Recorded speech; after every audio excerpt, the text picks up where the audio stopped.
If you're looking for ways to eat well, connect with nature, and pay attention to your body, then this video is for you. What are you eating? What are you eating? Because if you're eating Cheetos and chocolate chip cookies for lunch, there's no way you're going to feel good. And I don't care if you slept 12 hours the night before. If you want to boost your immune system, you want to boost your happiness, you want to release serotonin and dopamine, you want to release the fear hormone called cortisol, walk in nature. This body is essentially programmed for health. Every cell in this body is programmed for health. Why would it turn against you? Because somewhere you're not keeping it happy. What's up, Believe Nation? It's Evan. My one word is believe, and I believe in you. I believe you have an amazing gift inside you that I want to see explode out into the world. I started the Believe Life series to try to tackle every week a different personal development topic to help you live your best Believe life. So today, let's learn 5 tips to get healthier and feel better. Enjoy.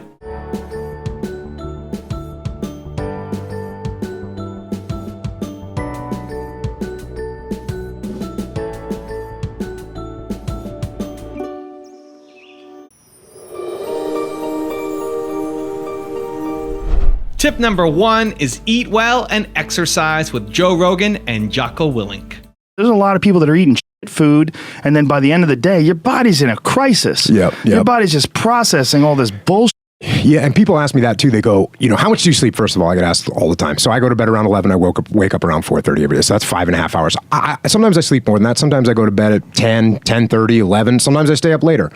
But when the person says to me, I can't do that. I feel horrible. How can I feel better? And my first question is like, well, what are you eating? What are you eating? Because if you're eating Cheetos and chocolate chip cookies for lunch, there's no way you're going to feel good. And I don't care if you slept 12 hours the night before. Yeah, it's a giant factor. And if you're eating a big, bullshit lunch filled with nonsense, your body's got to process all that stuff. And so at the end of the day, yeah, you're going to lose your willpower. So when 5 o'clock, 6 o'clock rolls around, you're going to be tired. But if you have a healthy lunch and you're properly fueled, and then you also have positive people in your life, everyone's motivated, by the end of the day, you're going to feel good. Like say if you're doing jujitsu with a bunch of other people that are doing jujitsu, everybody's enjoying it, you're looking forward to that 6:30 class, everybody's fired up, you get out of work, you're pumped, man.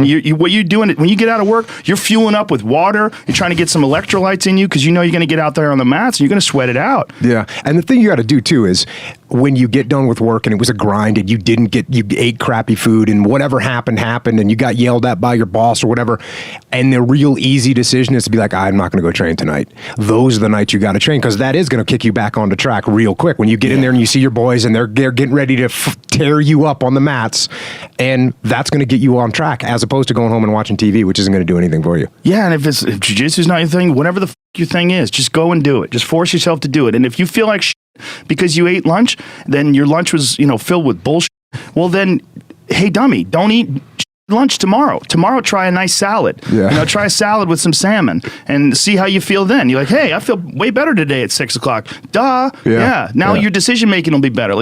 People don't understand how significant it is. All these little decisions, those are that's the path for the rest of your existence on Earth.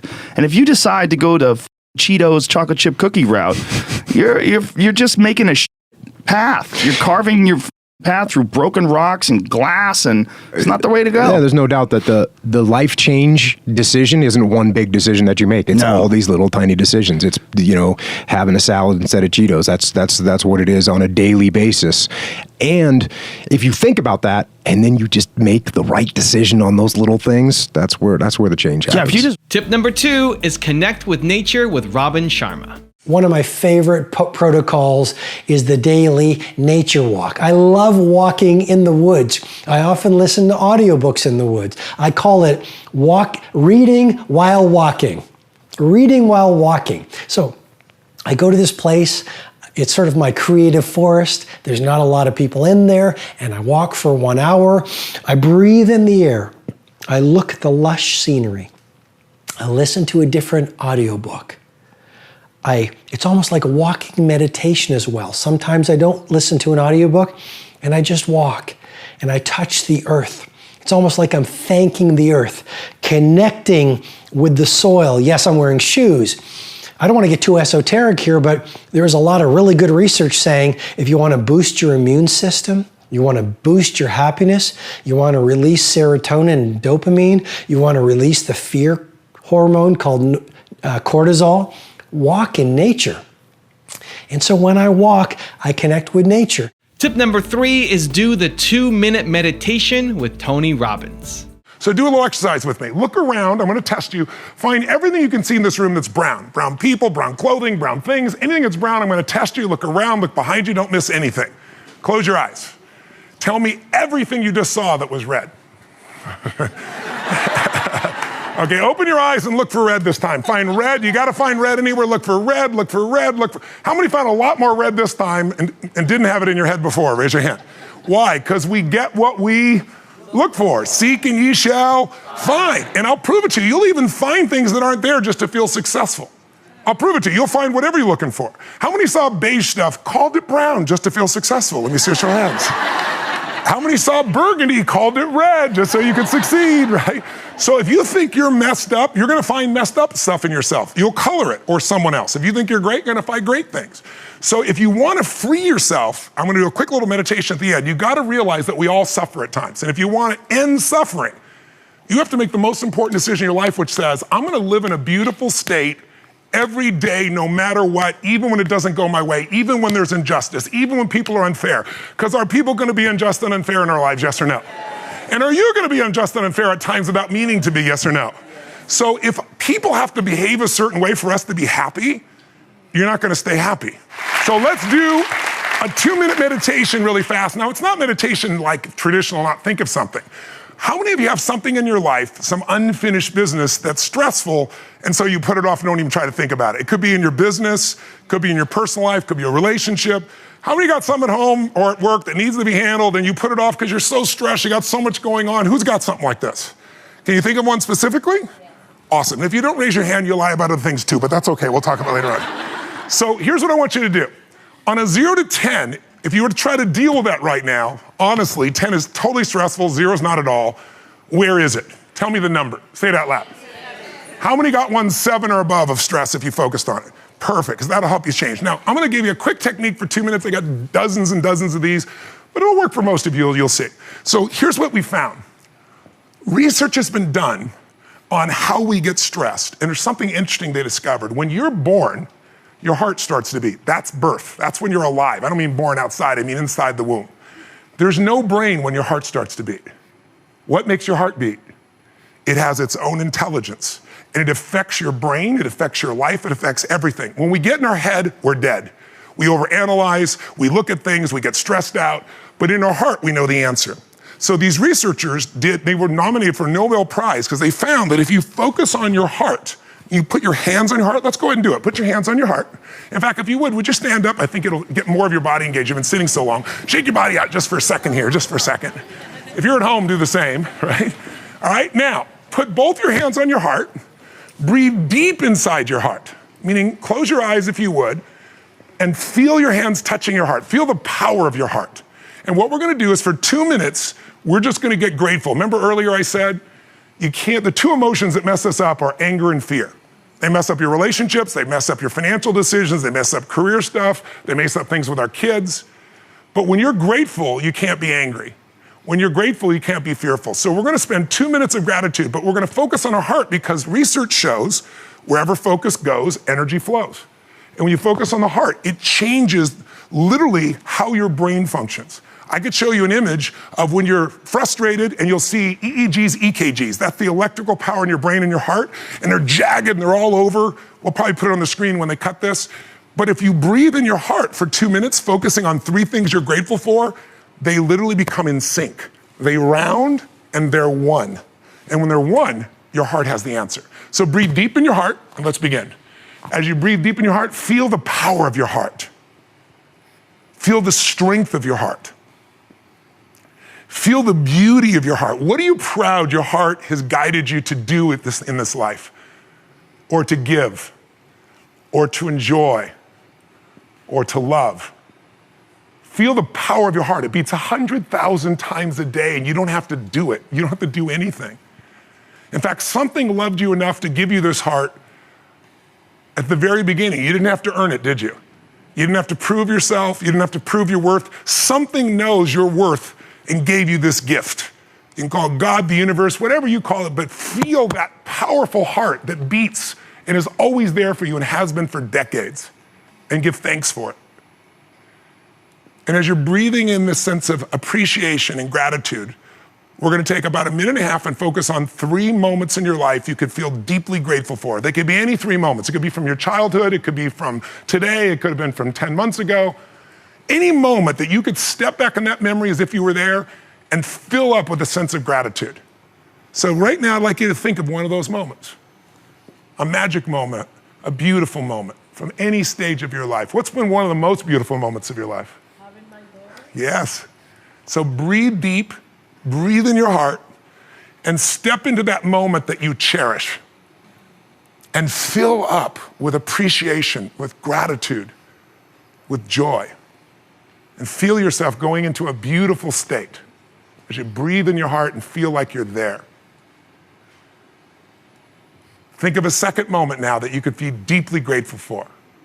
Again, it could have been at any stage. It could be something little or big. Step into that moment, breathe like you were breathing then.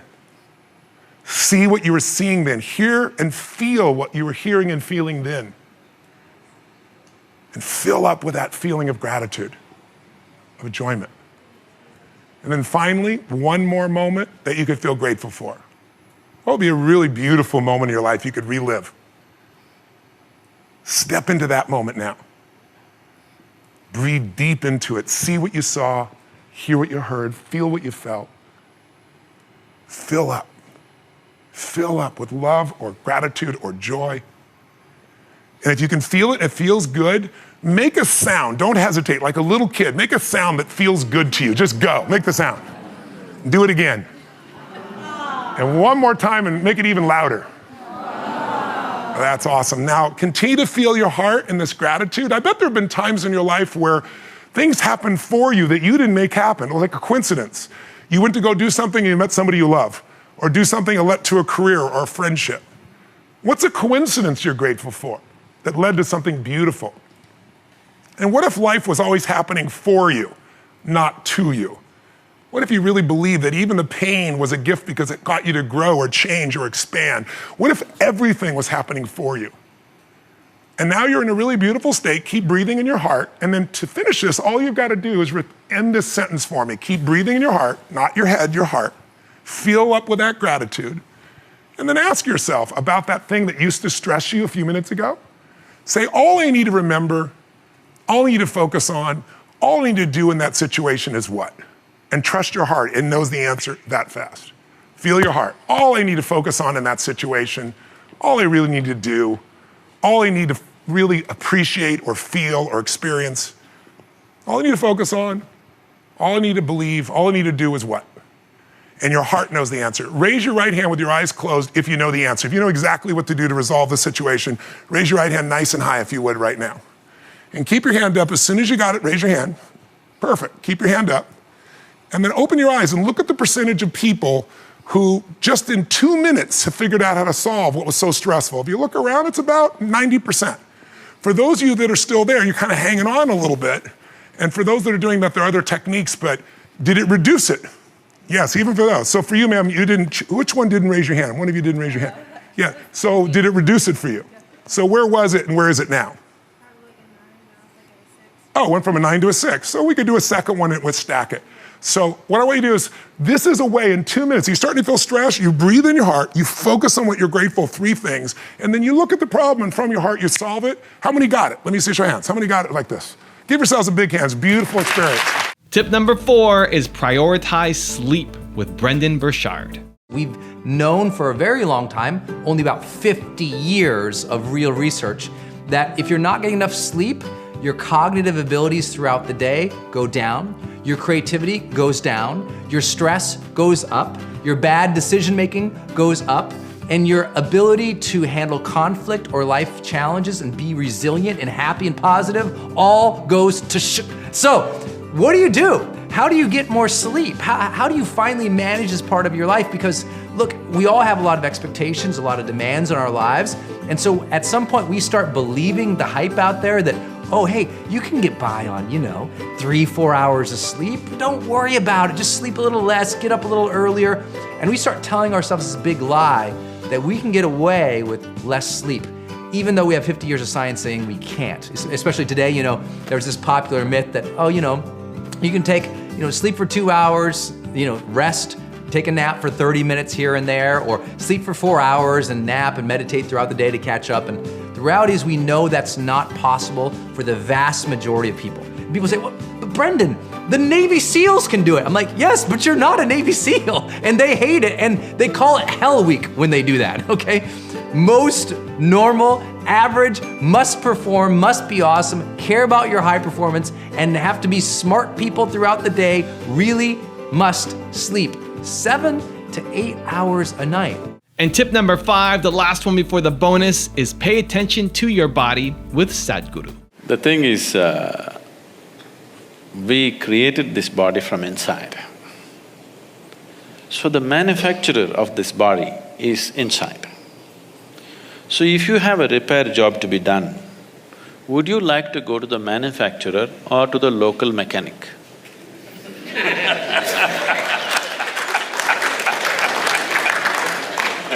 If you had excess, you would like to go to the manufacturer. If you lost excess, you will go to the local tinker to do this and that. If there was no medical science as it is, I would say even half the people would be dead by now, here in this audience. Yes. Because the average life expectancy of an Indian in 1947 was 28 years. Today it has risen to 64. One important factor is medical science the way it is. So I am not trying to belittle or make fun of medical sciences. It is very significant. What has been achieved in the last 30 to 40 years is phenomenal. The question is just this: if you had access to the source of that which creates this body, definitely every problem that you generate within the body could be handled. Now there are two kinds of ailments, infectious and chronic. Infectious ailments happen to us because of an external invasion from an organism. You must go to the doctor, don't try to meditate on it. But 70% of the ailments on the planet are self-created. I am saying self-created because it happened from within you. So what is happening from within you can be very easily fixed from within you.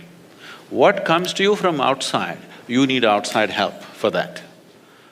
So you have to fight an organism, then you need medicine. So the rest of the ailments, almost 70%, are self-created.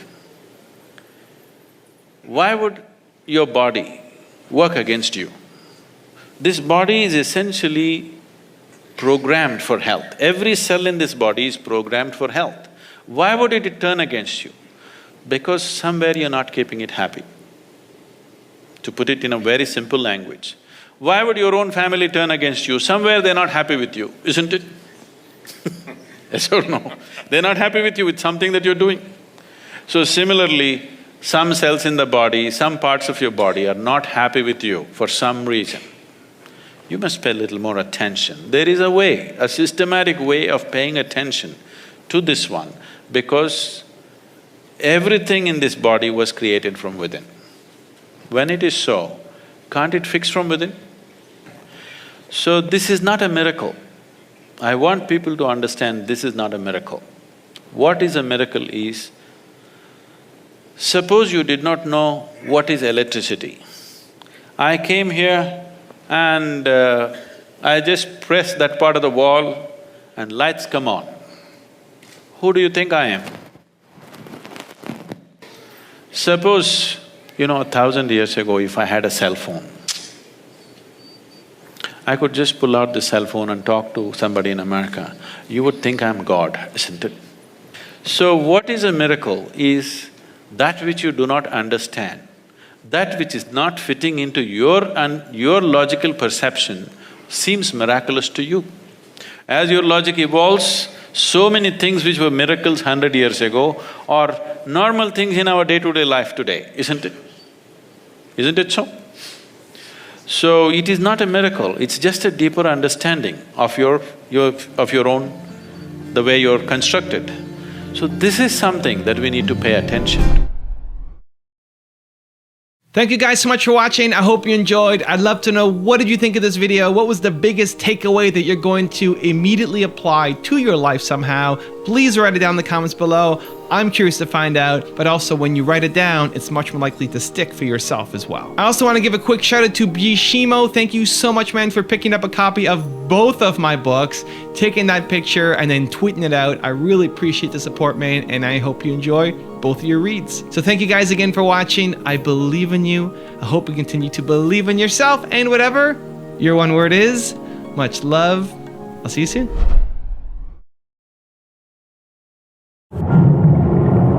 The first time I went under the ice, water is as sharp as needles. I saw this as a big, huge, sharp diamond.